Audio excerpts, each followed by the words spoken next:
Waajjirri buusaa gonofaa damee Adaamaa maatii sababa bishaan lolaatiin qe'ee fi qabeenya isaanirraa buqqa'aniif deeggarsa midhaan nyaataa taasise. Maatiin kun aanaa Migiraarraa kan buqqa'an yoo ta'u deeggarsi midhaan boqqoolloo taasifameefii jira. Waajjira buusaa gonofaa damee Adaamaatti qindeessaan moobilaayizeeshinii obbo Daadhii Abarraa akka aanaa Migiraatti sababa roobaatiin bishaan lolaa garmalee uumameen abbootiin warraa 312 qe'ee fi qabeenya isaanirraa buqqa'aniiru jedhan. Balaa roobaa kanaan lubbuu namaarratti hanga wanti qaqqabeen jiru haa ta'u malee garuu akka aanaa Migiraa qofatti yoo fudhan abbaa warraa 312 meeshaa manaa wajjin miidhaan irra gahee jira. Kun gara tilmaama maallaqaatti miliyoona 10 ol kan ta'u balaan qaqqabee jira.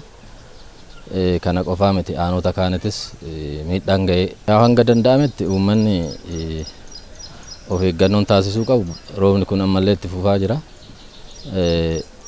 Qaamonni sadarkaa aanarra jiran kutaa magaalaa mootummaanis hanga danda'ametti naannoo balaan gahuu danda'u irratti of eeggannoon akka taasifamu hojiin hojjetamaa jira. Waajjirichi rakkoo uumame dandamachiisuuf hojjetaa jiraachuu himanii sagantaa kanaanis midhaan boqqoolloo kuntaala 60 maatii kanaaf raabsamuu ibsaniiru. Deeggarsa irra taasifne boqqoolloo kuntaala 60 ta'a.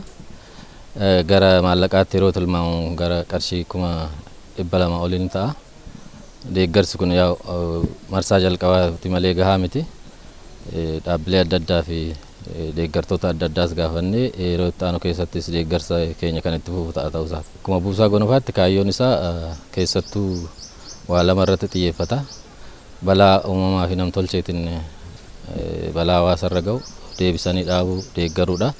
Kanaan duras erga buusaan gonofaa sadarkaa Adaamaatti hundaa'es namoota marsaa adda addaatti deeggarsa namoomaa taasisaa turree jirra. Maatiin deeggarsi taasifameef yaada Adaamaa Broadcasting Servisiif kennaniin rakkoo isaan qaqqabeef xiyyeeffannoon kennamee deeggaramuu isaaniitti gammaduu himanii qaama deeggarsa taasise galateeffataniiru. Har'a sababa bishaan lolaa nu buqqiseen as dhufuu dandeenya.